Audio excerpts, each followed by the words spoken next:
Everybody, and welcome back. Thanks for joining me. I'm Count Christo. This is another episode of our Ottoman world conquest attempt. We're obviously not growing at quite the pace that would be required for a full world conquest, but we'll see how it goes. How strong are the Golden Horde is a question. Not very. Not very at all, although it thinks their combat power is disproportionately high, so perhaps their professional armies are really strong. Can I see records of the Golden Horde? None. Can I see what quality they might have? Interesting. But I think we will be going after Genoa next, is the plan. Why are we making so little money? Are we below 100? We're not. Why are we making so little money all of a sudden? Maybe I should spend a bit less. Ah, right. We're not touching the nobles, although that's not a huge difference. Mint a touch more. I swear we were making more money than this a second ago. Like a lot more. Whoa, okay, we're buying food. We're buying a lot of food. Okay. I really haven't gotten to grips with how food works. But okay, that's good to know. Let's spend a bit less on stability.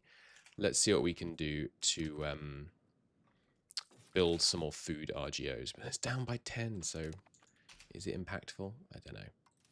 You know what shouldn't happen? The game should not unpause when you hit OK on a cabinet action has finished. Because, in fact, you know what? Yeah, it really shouldn't, right? Because every time you do that, you want to queue up a new cabinet action. So you close the tooltip, sorry, the pop-up, and then you go to set the new cabinet action, but the game's unpaused. Well, anyway, lots of new barks, which will give us way more maritime presence, which will be good. We're already up to some pretty good numbers, but yeah, 100 all around the capital, and then moving into the next sea province, I'm guessing. Yes, so we've done the Sea of Maramara. Oh, that's the Maramara Sea. Isn't this? No, this is the Sea of... Oh, this is all one province. Okay, okay. So it's not quite all the way up, just increasing here and here. Nice. And then I assume they'll move probably either here or here and get the next section higher. Nice. Okay, so some food production, I think, seems like our focus. I really don't have a kind of rubric for when it makes sense to focus on food production. I think when actively buying food like becomes a meaningful cost, it's probably a sensible time. So in terms of building pans that we're using at the moment, basically, I'm building food close to the capital. And then we've just got a parliament fired. Oh, the Mamluks called us into a war, by the way. We just had a parliament that fired, so what we're going to do is pass the expand gravel road network. That's more centralization, which is great, but it's also going to give us a bunch of ability to build roads nice and cheap. So what I'm going to do is just save up money during this parliament and then build a ton of roads once it's done. Seems like a plan to me. I've also started my hotkey spreadsheet as inspired by Generalist Gaming, who's another good YouTube creator. If you by somehow know me and don't know him, he has some good, interesting videos on EU5 tutorials. But yeah, so I have started mapping things out. So I know I have on Shift, Z, X, C, V, I have all of the kind of terrain related stuff for planning where to build. And then we've got, you know, market and maritime presence and so on around here. Very nice. The other thing we're doing is preparing to finally get rid of Ghazi Lords, which will obviously hit our stability quite a bit, but we've got loads of stability at the moment, but the 40% satisfaction is the real problem. We can't have a noble rebellion. It would just take too much of the country with it, I suspect. So we're working on not taxing them, especially during the parliament, where we can have this really nice loyalty tick up. Oh, what perfect timing. And here's 15% loyalty for the nobles. That was literally like 4 seconds after I paused recording to say that. Oh, that's really good. That's really very, very good. Our purchasing food, by the way, is only getting worse. Generalist, in one of his videos, put something that I hadn't really kind of internalized, which I think is a very strong point, which is that basically the point of food is to enable urbanization. So we're going to basically seesaw between, do we need more food? No? Okay, then we can urbanize. And you urbanize until you need more food, and then you build more food. And I think that's a good kind of loop for me to keep in mind. Obviously, there's also control management, but okay, it's finally time. Goodbye, Ghazi Lords. We're gonna do it. They are 69% loyal. So we'll lose some levy size and some army morale, and 0.2 towards decentralization. Costs us 40 stability, which we can actually afford to lose. Crazy as that sounds. And this should pretty substantially swing crown power. Yeah, another 2%. That's good. It's good. Can we push centralization more? I suspect no, because yeah, even without that 0.2, we were already pushing centralization a lot. But it frees us up to do other things that are less centralization. We also are now pushing conciliatory. Now we understand that that's actually does a lot less than I thought, being belligerent. The war score cost is nice, but realistically, we're not currently constrained by war score cost. We're usually constrained by antagonism. So I think this is probably a fine path. Speaking of antagonism, we could look at doing some wars here. We could try and take Wallachia, for example. Croatia, Serbia would come and join against us. Not that concerned about that. Let's get some diplomats going. We'll need to stop improving with some people so we can actually have some diplomats. Don't need to be improving with them anymore.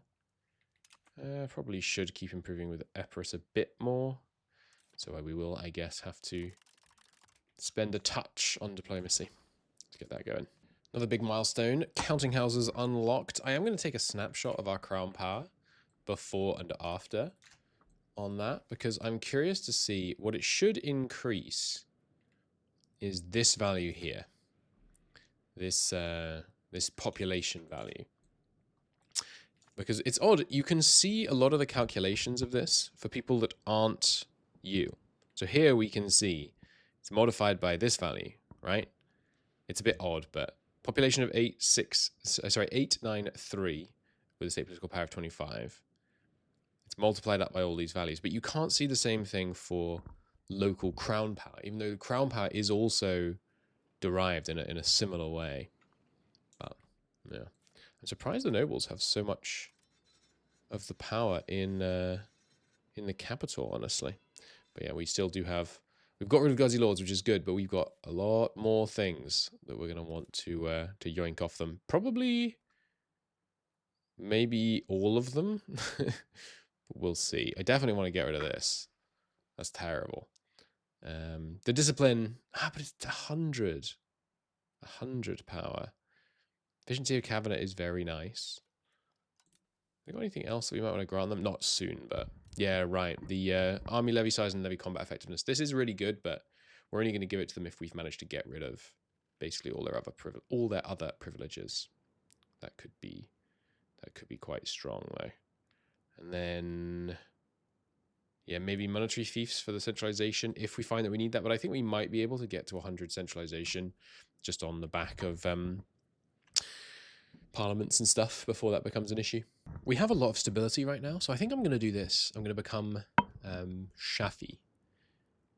It gives us 10% more trade capacity and more progression to jurisprudence. The problem is our current school is pretty friendly. Madari likes everyone except this one. Is there a map mode for these things? Like, can I see which religious school people follow on here? I don't think I can. Don't think that's a map mode. So I don't really know how to know how impactful these will be. God, that one seems really good as well. 10% less. We have invited someone, by the way. 10% trade capacity seemed worth it for this. The cost of court is not crippling by any stretch, so that's pretty good. Is this the one we want to switch to? 10% pop join rebels threshold seems bonkers. We're definitely not going mysticism. Oof. Although development, maybe that's what we should do. 0.05 mysticism. Actually, you know what? This doesn't matter. We're getting loads of events that push us towards being more, what do you call it? More jurisprudency, and we can keep clicking this button, which pushes us more and more towards jurisprudence as well. Jurisprudence, excuse me. So the 10% pop rebel threshold would be nice. 0.001 monthly development. How much is that? Remind me. relative to other stuff we're getting, obviously. 0.001. That's equivalent to 10% prosperity. Is that right? We're at 30 right now? No. Okay, it's equivalent to 20% prosperity-ish. How is 80% resulting in 0.0032? It's going to be 40. Okay, it's 25% prosperity. That's pretty good.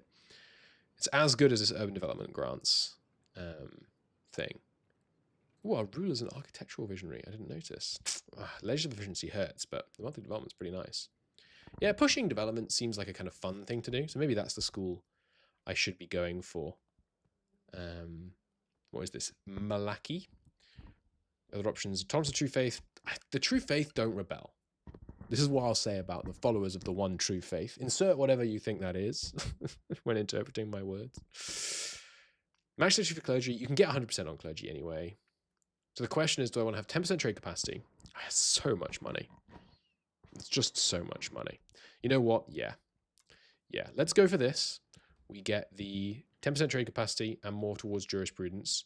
And we get more trade efficiency instead of communalism.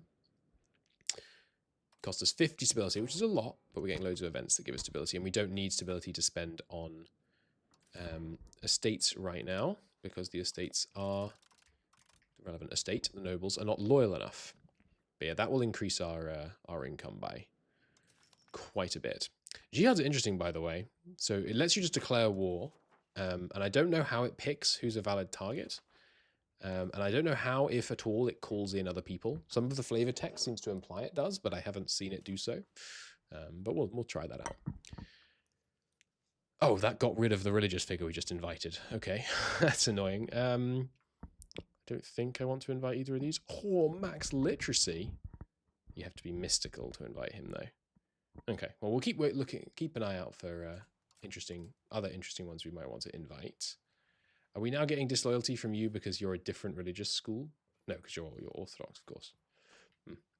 Anyway, food situation mostly resolved, but I am going to continue building a bit more. I've got to start remembering. Okay, I'm learning hotkeys for everything else. Let's get these going. 3 to go straight here. Good. But yeah, probably going to keep building food stuff, just focusing on the goods that produce more food. So that's livestock and grain mostly for the stuff that we have available. There's another livestock one around here. There it is. But yeah, just trying to crank out more food so that we're not having to spend too much money on that while we still get some more counting houses going. So far from the counting houses, by the way, we've got about 1% crown authority. It's not huge, but it's significant. I mean, that's like a 3.5% increase in trade income. Huh. You just auto-embrace when it's spread to your whole country, and it costs you no money and no stability. I didn't know that. That's cool. We get professional armies. Nice. Well, that's honestly more important than the Hulk. I should have been doing the Hulk, really. Because, yeah, we need cannons. Cannons are very important. But let's take a look at all of these, because some of them will be unique. So what do we got here? Because we are a republic, we get plated knights. I assume plated knights are better than the default Age of Traditions troops. I don't know where they get defined here, perhaps. Footman levy? A footman what you levy from... No, you do get cav. Horsemen, armored horsemen. Here we go, noble cavalry. So let's screenshot this. It's still 10%. So noble cavalry versus these plated knights. Let's see if it's actually worth it. The only difference is, oh, it's worth it. The difference is that the noble cavalry, sorry, the plated knights have a 40% higher strength damage taken modifier. That's really good. The monthly maintenance is higher in manpower with their levies, so they don't have a manpower upkeep. A little bit confused about what that means. But yeah, that's the only difference in the stats. They take substantially less damage. What is that? From 90% damage to 50% damage is a very good, very good reduction. Of course, it's irrelevant because there's like no noble levies, right? I mean, you get a couple of hundred in the whole country, so it really doesn't seem worth it. Because there's just not very many of them, so it seems pointless. But it's a good upgrade, stats wise, anyway. Okay, so what do we want to be researching then? Recruitment law, probably. Yeah, recruitment law is pretty important. We get this. I think this. Someone posted this on Reddit today. I think this number is just coded wrong because this doesn't do anything. I mean, it literally does something, but it's meaningless. The free subjects is kind of nice, but not that important. Noble levy size, yeah, not that important. A little bit of plutocracy. So it's got to be this. Well, I mean, 25% manpower. 25% smaller army, but 5% more discipline. Makes your army cheaper for the same quality. I don't think it can be done. Also, quality is much worse than quantity. So yeah, no, okay, it's this. It's mass army policy. We will definitely want that. What else we got in here? Right, slave centers. We can build these presumably. Oh no, you can only build these if it's in West or Central Africa. Right, cool. Well, we won't be building those for a while then. Unlocking handgunners. Handgunners are pretty important, but you only want them after you unlock armories. So we should probably go straight for armories. Coastal forts. Now, this is an interesting one. I had a discussion with about these online the other day. I think they're not good. I think they're not good. The upkeep on one of these, and we actually already have one somewhere, so I can show you. Let me find it. So look at this. This building has an upkeep cost of 0.62, of which only 20% are taken by the government.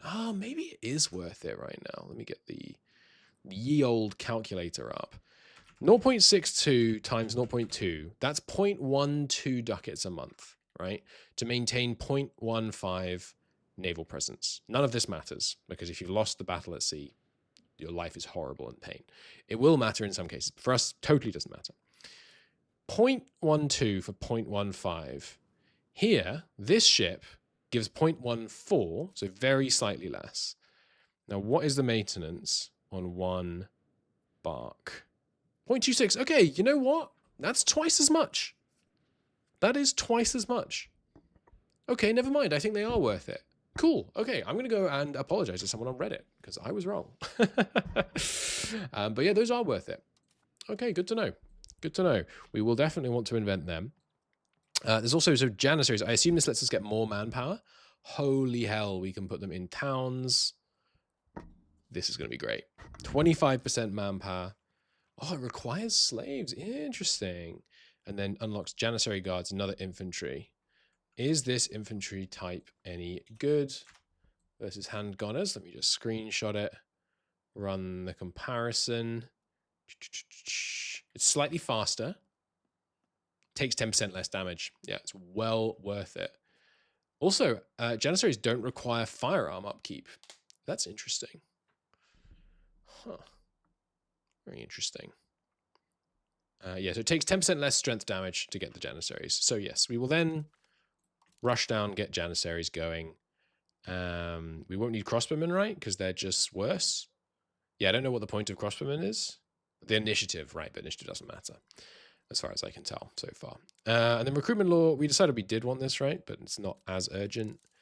And then Plated Knights, we want it, but it's not urgent, so I'm not going to queue it yet. Oh, just straight 5% though from our Seljuk roots. Excellent. It's a shame it's behind 10% reinforcement speed. Although, sorry, I thought it said recruitment speed. Reinforcement speed is pretty good. Garrison growth and fortification maintenance. Fort maintenance, it's not nothing, but it's close. We don't build many forts. They empower the nobility. Probably don't care about that. Don't think I care about any of this. I don't think cavalry... I mean, they are good against previous age levies, but it's just the fact that... Well, no, they are good, aren't they, actually? Because for the half as much manpower as the Janissaries, you're basically, these are twice as strong. One of these units would beat two of these units. But I think the problem is frontage. You need to have more people. The different...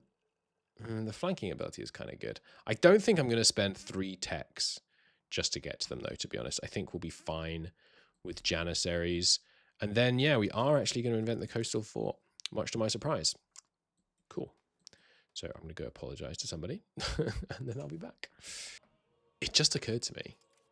Can we stack armories and janissary barracks? Because if so, I think you can. That's going to go buck wild. That's going to be even better. Going on a bit of a trade post building spree. My goodness. Paying 10 times more for them than in the Genoa run is...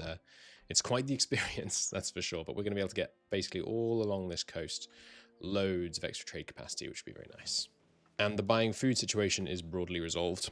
Only 3 ducats being spent on that now, which is nice. So back to some more urbanizing. So I think we're going to change the parliament type that we have. Because right now we don't have the burghers in parliament, which is making it harder for us to pass stuff. It's going to cost us 50 legitimacy, which is humongous. But we're going to go to a state parliament rather than council. We have council right now. And this seems really bad. Like, it seems strictly worse. The only difference is we get burghers in parliament. So, I mean, it seems way stronger. We don't get this agenda impact. You want high agenda impact because agenda impact means like how much you can swing the likelihood of passing the stuff. So let's go state parliament. It's going to cost us for sure. It's going to cost us a bunch of income as well for quite a while. But it should mean we are much more able to pass stuff. So yeah, none of these are that important.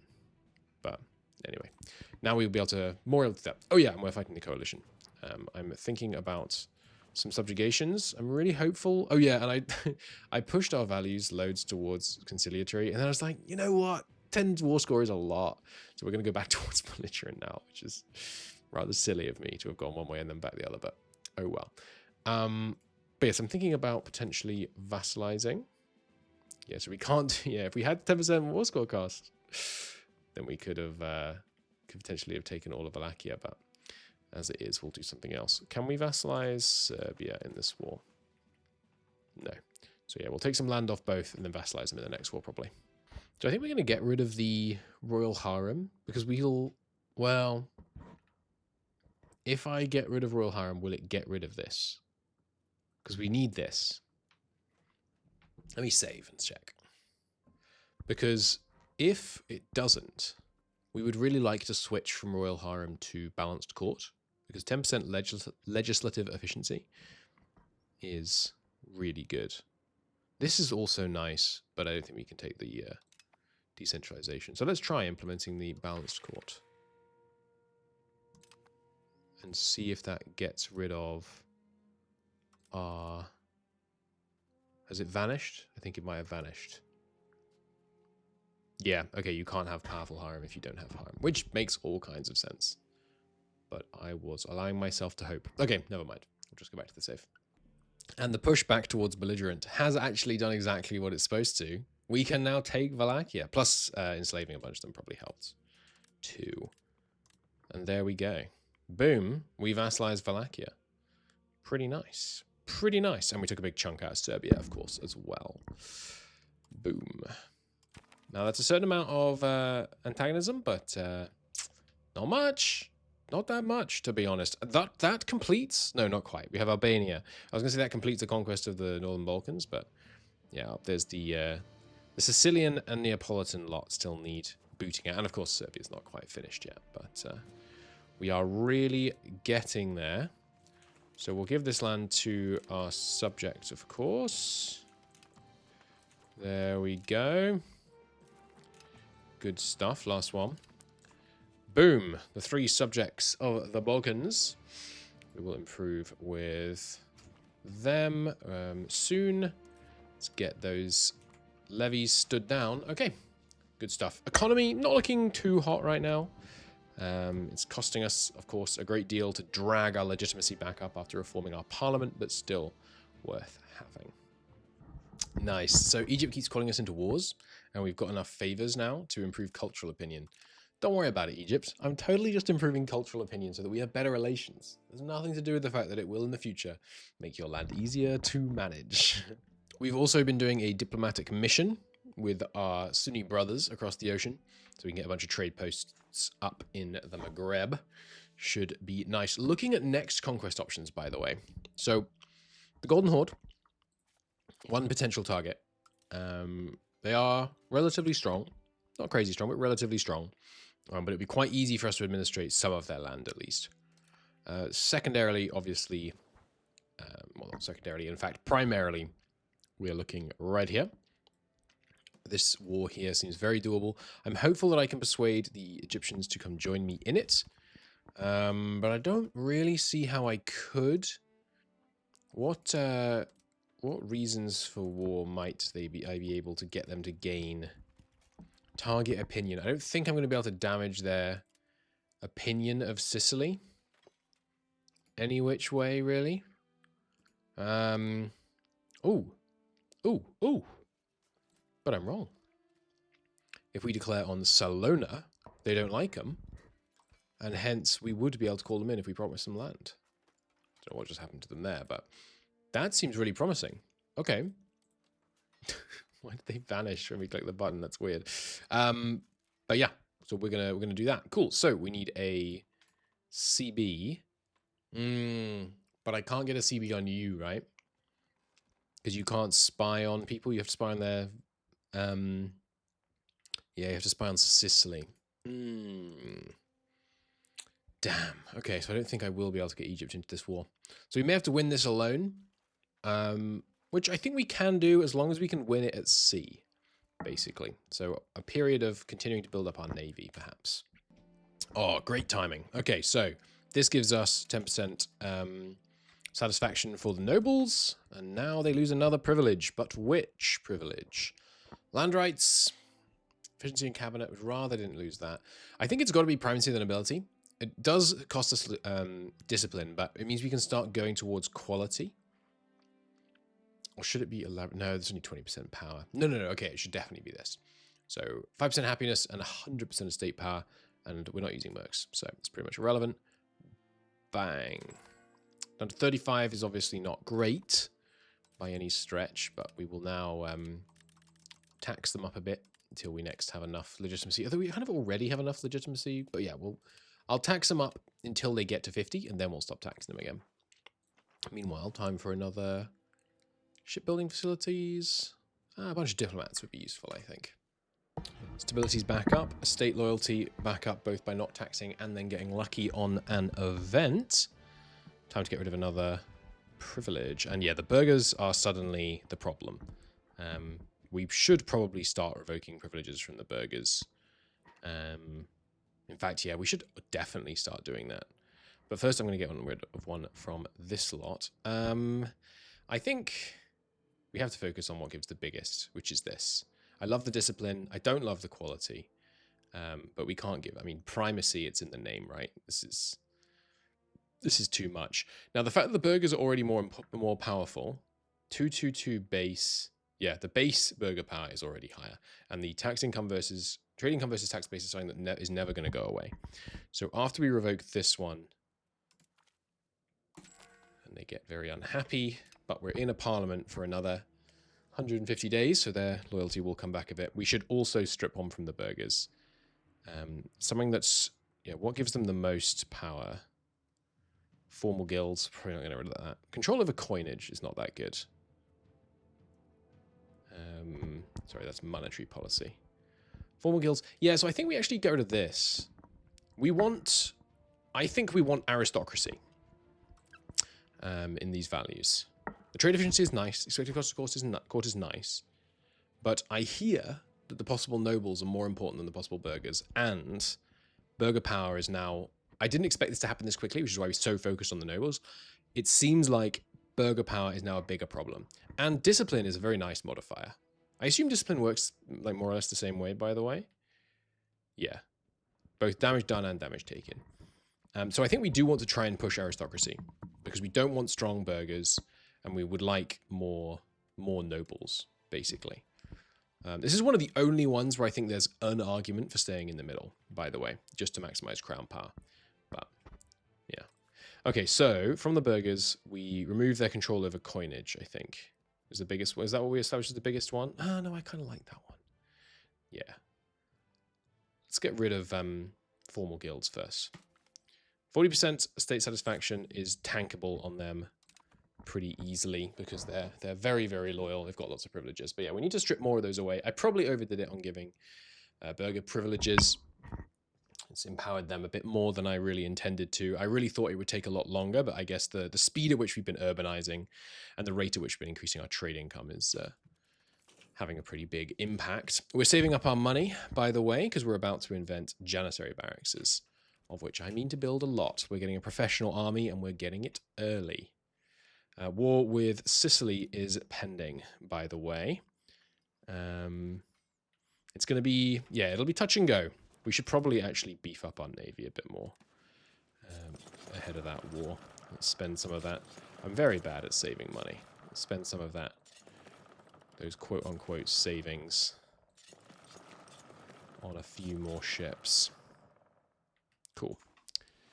By the way, I didn't talk about these two techs. It's a shame because they're Ottoman specific, but they're crap as far as I can tell. Maybe this matters later on, and maybe it would matter now if you went hard on cavalry, but I just don't feel like cavalry are the way to go. I could be wrong. I could definitely be wrong. But we're going janissaries all the way, so I don't think those techs really matter much. The question now is, should I be unlocking Renaissance before getting any more techs? And the answer is yes, isn't it? Yeah, so let's unlock this. It's incredibly almost done anyway. So there's Renaissance. We're just going to get recruitment law and janissary guards, and then we're into cabinet seats, government reform, and cultural influence. 3 nice techs, but these two obviously being a lot better. So there's fratricide succession law. New ruler ascends to the throne once he's demonstrated that his fortune is superior to the fortune of his rivals. I don't know how this works. Right now I can pick my heir really easily between my...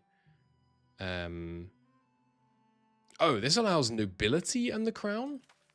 Does this? Technically? Oh, technically this allows any estate. Well, we obviously want to keep our family, because that determines who's in the crown estate. Interesting. Well, I will unlock it, just because I am very curious about how this works. But we'll unlock it and we'll take a look. But then it's got to be... Yeah, it's got to be... Building cost, 10% unique building cost. That's insane. Let's get that. Then let's unlock universities. Culture capacity would be really nice. Chancery is really nice. The theatre is the one that doesn't matter. Yeah, the art school is the one that's good. Yes, so you can only build 1, so it's only 0.1 cultural influence. Yuck, but you do get the skill of artists, which I imagine will matter. So we'll get that. 10% cultural influence is good. National assemblies. This is okay, but it really isn't that good. Stone output 10%. It's just so... Doesn't feel like it scales very well. Is that everything we want from here? I mean, yeah, cost of court, 1%'s there, and there's another 1% available. Right, and the discipline. Ah, and the coastal forts. Yeah, we want them. And then legitimate, and then all of this. Legitimacy, cost of court, proximity, subject loyalty. Trader issues over land is okay. This is a dead tech. I've reported it as a bug. You start with this, so I don't really get it. I think that's more or less all we want. Can we get all that done? 27 techs in the next quarter of an age? Probably not. We'll see, though. Nice. There's mining operations. I should probably take the opportunity to build some mining stuff here. But anyway, I'll see you when it's time to go to war. I think I will wait for the janissaries. So I have betrayed the Mamluks. We got 1 cultural improve out of it, which is good. But they just wanted to call us into this war. This war includes the Gelarids, a whole load of other people, and the Golden Horde and things. I'm not interested in fighting a big war, and it is a big war, on Egypt's behalf in order to... They won't give us any decent land, basically. So we declined. We broke the alliance, which means Egypt very much on the table as a potential target. They are stronger than us right now. They have slightly more levies than we have on our side, and it would be slightly more centralized. A lot of ours comes from our subjects. They would levy more of theirs. But hopefully, the advent of the Janissary will change that, and we can march south. There's our next annexation. Nice. And we get cores on so much of it right away. Glorious. Oh, yes. Oh, yes. That's a lot of levies that we can suddenly raise. And we also have a core on some of your land. That's interesting. You're very loyal. Give me it. Thank you. Who should we integrate next? It should probably be this guy. Because the Greeks... Yeah. The Greeks and Turkish are much easier for us to hold as land right now than this Bulgarian section or the Serbian section, come to that. So I think probably these lot. I will struggle to get proximity into the core here.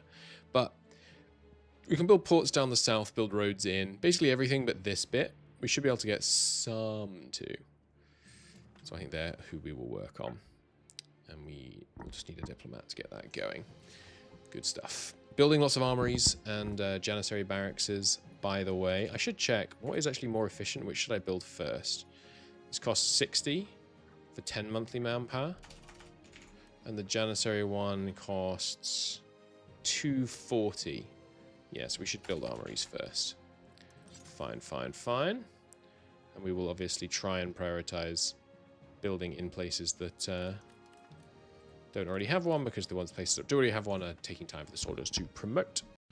It's a new day, and I've done some bug reporting and testing since last time. Unfortunately, right now, this modifier giving levy combat effectiveness and this modifier giving levy combat effectiveness, combat efficiency, does nothing. Unfortunately, it does absolutely nothing. By the time this video goes up, it almost certainly will be fixed. I've reported the bug, Johan has confirmed it and all that good stuff. But for us right now, that stat is useless. So we're not going to revoke this because it gives levy combat, peasant levy size, which is very impactful. But we should definitely change this law. So we are going to switch to peasant levies. The reason is we get 2.5% larger peasant levy size, which is a very small modifier. I've also reported this because it feels like it's a bug. Why is levy combat effectiveness modifier 10 times larger than this modifier? Like, this is... I'm going to report it again, actually. This is objectively a downgrade. Your levy is 10% smaller and is 2.5% stronger. What? Your whole levy is 10% worse, and your peasant levy is 2.5% stronger. That's obviously idiotic. Anyway, I will, for now, switch to this one, because this gives us quantity, which we want, because it gives us more frontage, and it gives us peasant combat effectiveness down, which does nothing. So, for now, this is the law we want, I think. Big day. Big day in the world of Janissaries. So we unlock these guys, which is good because they have this 10% less strength damage taken and 10% morale damage taken. Pretty nice. And they don't take guns, which is interesting. It will allow us to focus on non-gun industries. And we still have, we have a surplus of like 100 manpower-ish. What do I upgrade these to, by the way? It doesn't say. Goes to men-at-arms. Okay, good. Well, that's why we weren't building very many footmen, because we want Janissary guards. Wait, 0 out of 0? Oh, no. We can only have 0, and we already have 0. Determined by what game? I imagine fully staffed Janissary barracks, which I didn't build many of because they're worse than the normal things. Did I build any? Where are they? Didn't I build some of these? Janissary barracks. I did build some. Why can't I see it? Is it because there's an armory? Holy crap, I can have 15 armories here. Because there's an armory, I can't see it, and they're the same type of building? Potentially? So hang on, let me save. If I delete the armory, it will appear. I suspect. No. Where's my Janissary barracks? Hang on, let me look into this. Oh wait, there it is. Ah, because they employ slaves, of course. Okay. Interesting. And there's no slaves in this city because they've all promoted. So how do I get slaves here? I guess I need to build a enslavement thing, which is a city building, a slave market, generate 20 a month. It's interesting. Input goods, slaves, output goods, also slaves. So outputs, I don't really understand how slaves work. Like the outputs are good slaves, but there are also, I mean, not to put too fine a point on it, they're also people, right? So what happens to the actual people? Like, do they vanish into the market until the good is bought and then they reappear?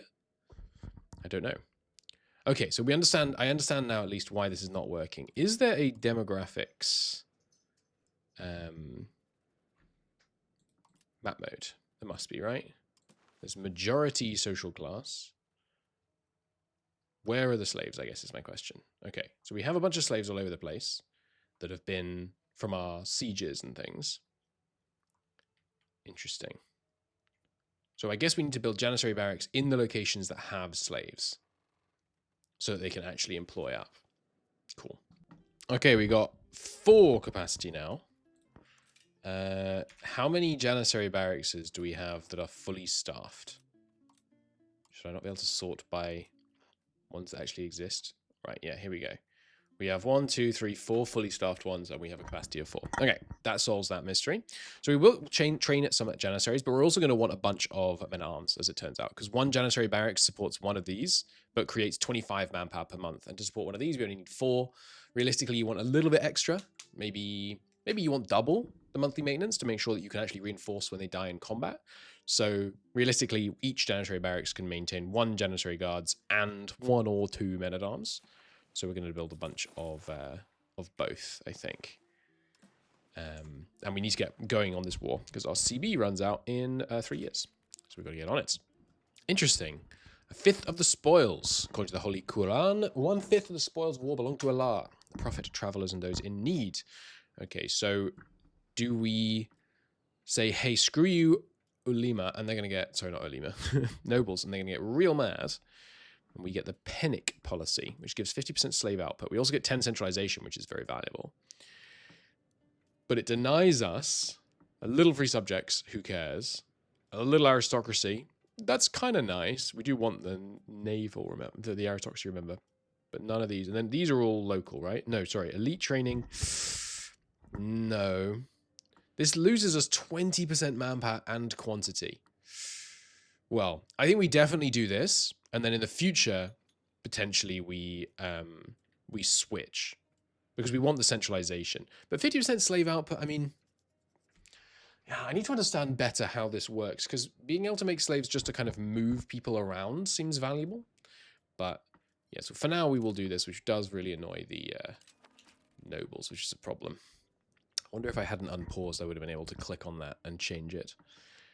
So yeah, we are now going to get a noble rebellion brewing, but hopefully we can get it under control. Let's get those other 2 janissary guards trained. Preparing, of course, for this war. And now we definitely won't have Egypt on side to help with it. Oh god, Aragon's built a lot of ships since we last looked. Oh, but they're currently at war with France. Okay, never mind. Let's go to war right now while they're distracted. So I am going to build like slave markets so that we can turn people into janissaries. The problem I'm going to have is, won't my slaves still promote? Maybe they won't promote if employed. I hope they won't. Because like, we want to fill our janissary barracks. But we'll see, I guess. Some successful early fights as we grapple with this here. We're going to ideally rapidly take control of these ports and then prevent Sicily or the Papal States or indeed Aragon from landing any troops. But the fact that Aragon is currently at war with France is making me quite confident. Oh, we died. Okay. We got 76 dip. This is one of the people that we groomed for success. It's unfortunate this guy never got to grow up. I think he was going to be pretty good. We will now cut his education budget. I've been special interesting, or whatever this is called, pinning all the kids that we have Oh, this guy's got a lot of kids to work with. Brilliant. I've obviously been doing loads of noble marriages. How old's our oldest wife is 25. No, sorry, 26. This person's going to have a lot of kids. Okay, so let's start taking a look. You, sir, are an idiot. We do not care about you. You, gregarious, only 5. Good time to start a strong education, which might put us in debt, but that's okay. And we will pin them. Excuse me. May I? Yeah, pin them. There we go. Any other sons in here? Not many, actually. Good lord, this guy had only 3 sons. Are you any good? What do you get? You're also gregarious. Great. We'll give you an expensive education too. It will cost the coffers a pretty penny to educate these kids, but I think it's well worth doing. It's a milestone. It's a big milestone. The first landing of Ottoman troops on Italian shores. Soon enough, this will be remembered as the day that Italy's fall began. I've noticed a problem. Our dynasty has changed. We're Alatin, not Hamid.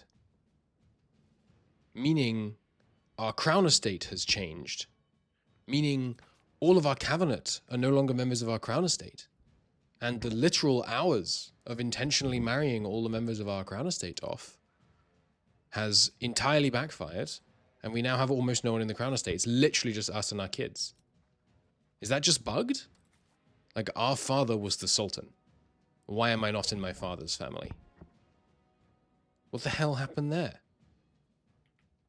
Is that intentional? Are you in my family? No, my son is not in my family. And it's our nephew. Oh, sorry, he's not my nephew. He's my sort of son. He's my nephew. Okay, so... Wait, why is he the heir? Ah, because our sons aren't of age. How old are we? Okay, so we have to, like, go and lose naval battles until we die. Or can I... Is it CK2? Can I... I'd like to die, please. Why have we switched royal family?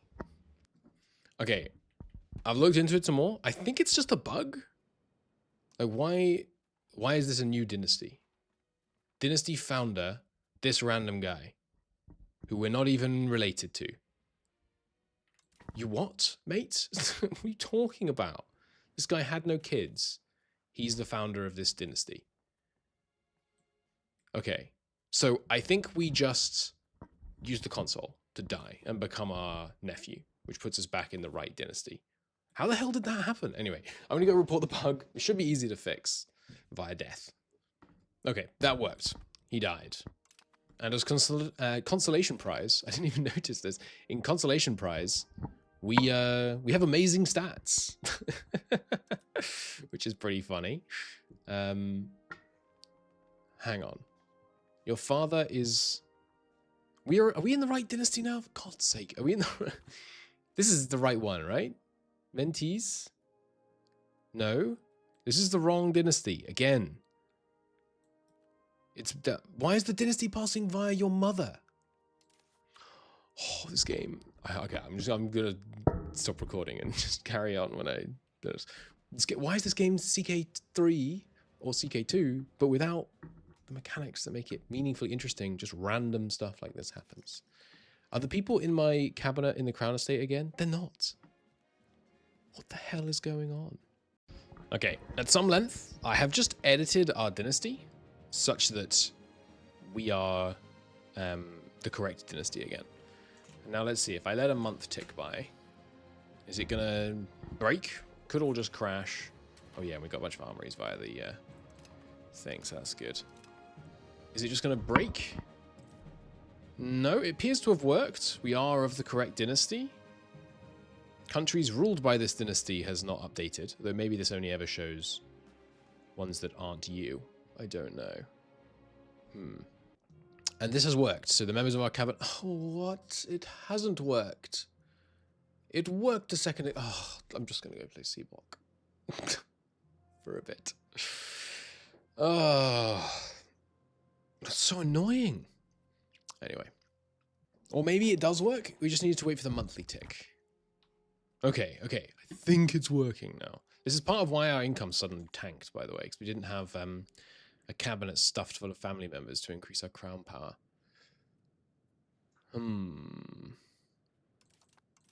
Okay, so I think that's worked. And I think when we die, we will need to do it again. Because our kid will always be of a random other dynasty. And maybe I should go in and... it's got to be something to do with... Like, one of our laws is broken, right? The marriage law. Female spouses, male spouses. I can't see why that would change it. Powerful harem. It doesn't say anything here about, like, heirs of a different dynasty. So I suspect it's that marry a noble is broken. That marry a noble makes the children of that noble's dynasty. Because if we look at our son here, we've used marry a noble. Oh, we haven't yet. Did I not marry you 21 yet? Oh, sorry, yes, you're not my son. You're my nephew because my sons aren't of age. But I bet if I marry them to a bunch of people, their kids will be of the new people's dynasties. Let me test that. Yeah, okay. I believe I am correct. Marry a noble causes the children to be of that noble's dynasty. Because these ones are born to... No, wait! Oh, yeah, okay, right, yeah, good. They are in the one I expected, yeah. So marry a noble causes them to be born into the noble's dynasty. I feel like that didn't always happen, because we've been using marry a noble the whole campaign. Did that change in this patch? Let me check the 1.0.3 patch notes. Nope, it's not in there. Let me check the code for what defines this relationship, perhaps. Good news! It's not bugged, I'm just an idiot. We made it matrilineal. Some of you have probably been shouting this at your screens. The eligibility rules are through female lines. It's interesting that the succession law of the realm affects the way that the dynasty behaves, but it makes sense. We had matrilineal non-exclusive this whole time, which meant that we were going through female lines, which is unfortunate. It's kind of wild that that was allowed. Like, I'm not saying it's the game's fault. It's just kind of wild that that was possible.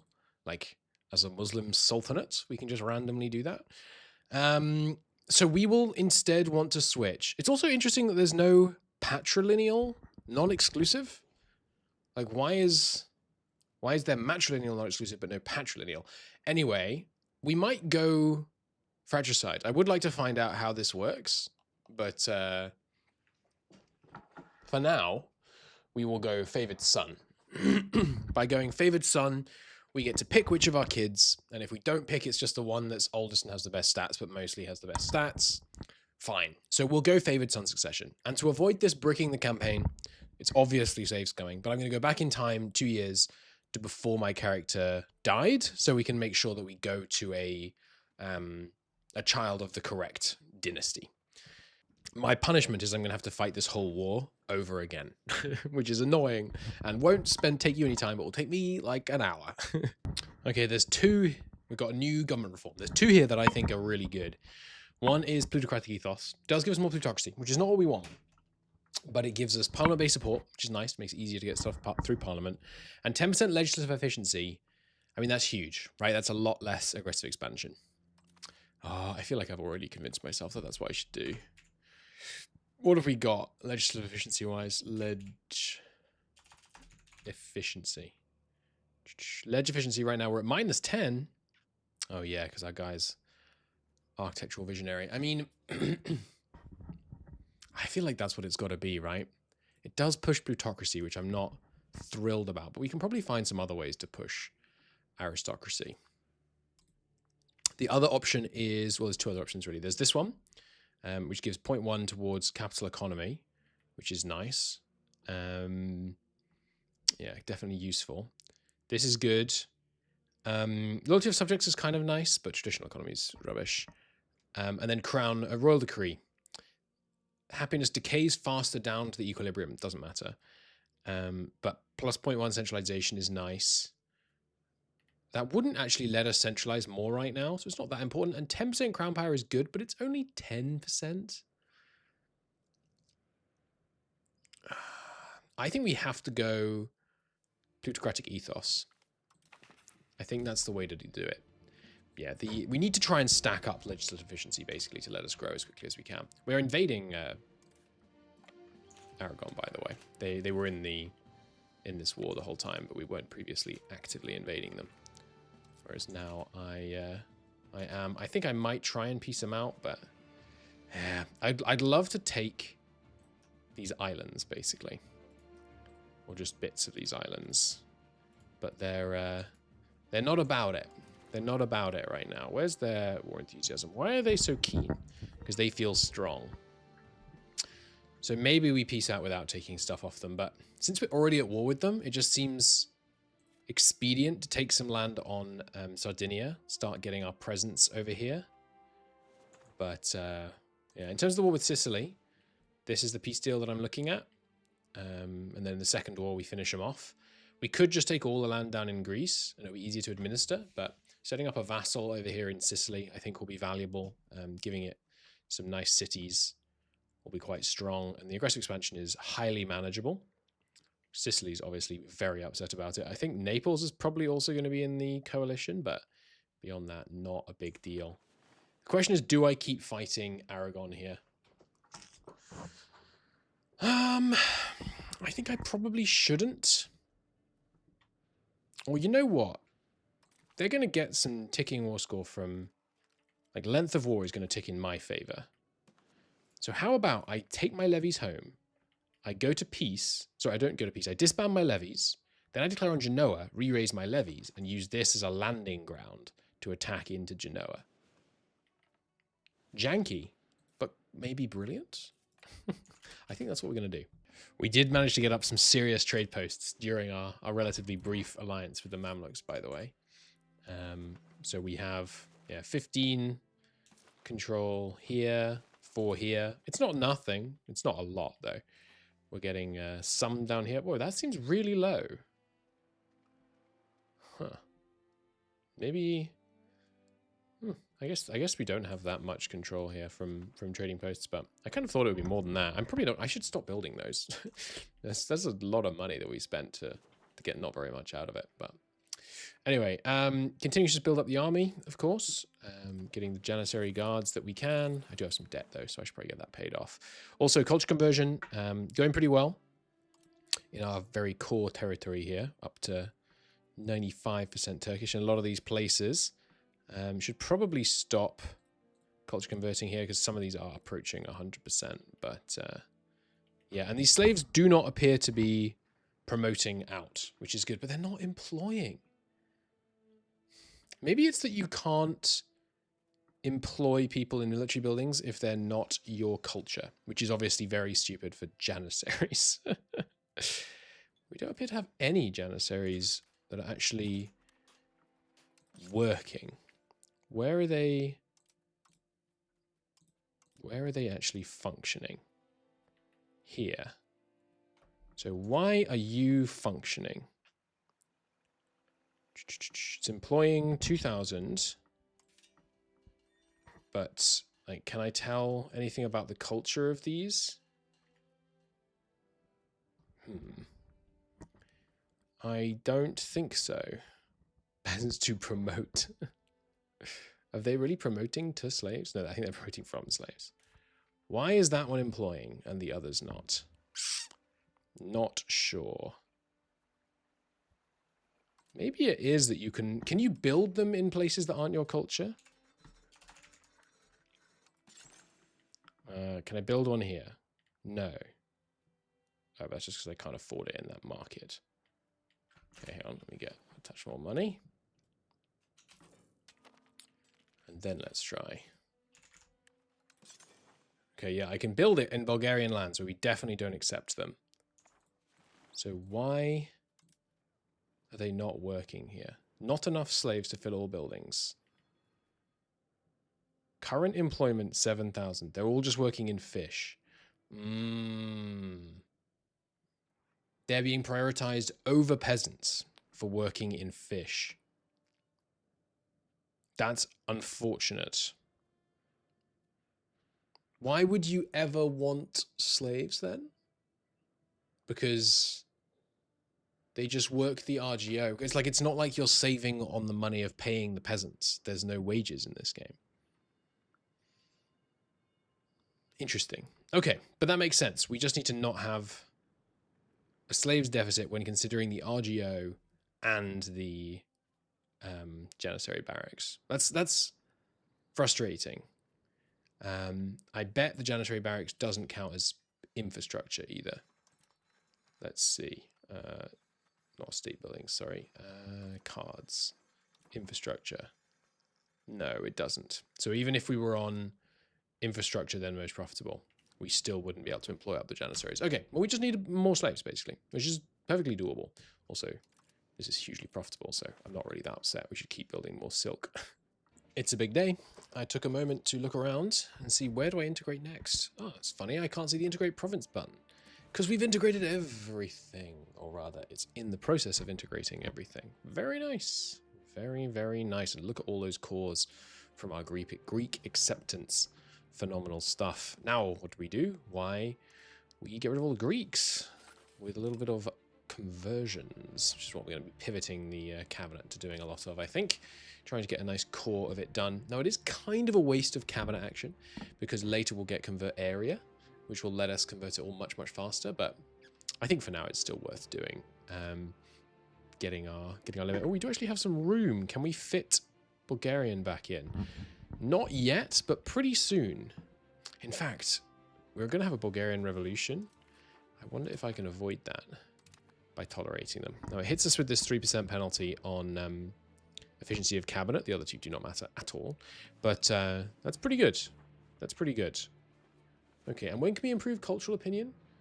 11 years. So in 11 years, well, we'd probably want to do it with the Greeks again, wouldn't we? Yeah, we'd do it with the Greeks again.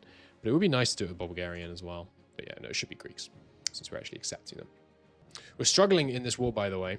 You will notice that we've lost a load of naval battles. But I'm hopeful that we can get onto Corsica, get this. We have got the war goal already, so that's more or less in the bag. I don't know if we're ever going to be able to separate peace out. Oh, hey. Right now we can. Amazing. So what do we want to try and take from Aragon? Just like a trade port, basically, would be nice. And then we can start trying to build up Cagliari. Because there's not any people here. We did enslave a few thousand of them, so it checks out. But yeah, trying to build up some trade ports over here so we can start controlling some of the trade in this region seems very beneficial to me. Much like if you've seen the Genoa run, our war with France taught us that we need a much more powerful navy. My war with Genoa and Aragon at the same time is teaching me that there is no excuse. We just need to build a more powerful navy. Now, unfortunately, in the next age, that will mean, or is it? No, yeah, it's an age discovery win. That will mean that we are the naval hegemon, which is a bad thing, weirdly. It kind of makes sense, but it's kind of irritating that it's a bad thing. But nonetheless, we're going to build a powerful core of heavy ships, which mean we can prevent full frontage on 3 flanks in a fleet battle. Will be worth it, I think. Even with them fully blockaded, we can't get Aragon to want to peace out. They think they're too strong relative to us, so fine. Give me a little bit of money, and we'll just take the peace from there. That's fine. It's good enough. It's good enough. From here, we also do need to peace out in the whole war, just because we have an issue of call for peace, which I didn't even know was a thing in this game. But it is, and so we must away something like... I'd like the lands to be connected that we take, ideally. Oh, perfect. That seems ideal. Oh, no, it's not quite. Oh, sorry, that's Genoa. I was thinking we didn't take these little bits, but that's Genoa. Something that costs... Oh, good. Oh, that's by country name. Weird. Anyway, we want... Don't think there's anything in here that's going to be cheap enough to take. So, something like this seems like a good peace deal. Yep, good. That's obviously a fair whack of antagonism, but not crazy. We do now need to start improving with some people, though. Ah, yes, and the Bulgarians are getting a little uppity, but we're cracking down on them, so hopefully that will mitigate that problem somewhat. Croatia, Not the maddest. Let's stop improving with them. Right, yes, and this spy network. Should probably actually do some Diplo spending. I really like not doing Diplo spending just because it seems like it frees up so much money. It's one of your many kind of scaling costs. So avoiding it just lets you get a lot more cash, but I will be taking this. God, I hate all these friggin' pop-ups, man. And these. And then probably looking at a peace deal, something like this. Maybe don't really need this interior land. So maybe something more like this. Taking the good places for cities that I happen to know from my Genoa campaign. Sounds like a plan. Okay, and we died. Welcome back. This Sultan that we know and love, but now part of the correct thing, and no longer breaking my whole cabinet. Though, of course, he's no longer on the cabinet, so we do need a new appointee. And I think I will prioritize Diplo, although I don't want to appoint someone really old, because they'll die, and then it'll cost us stability.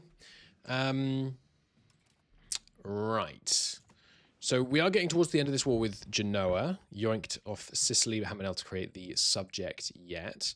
This war has taken a toll on me, honestly. With the bug, that wasn't a bug, it was me being an idiot. I should definitely be clear about that.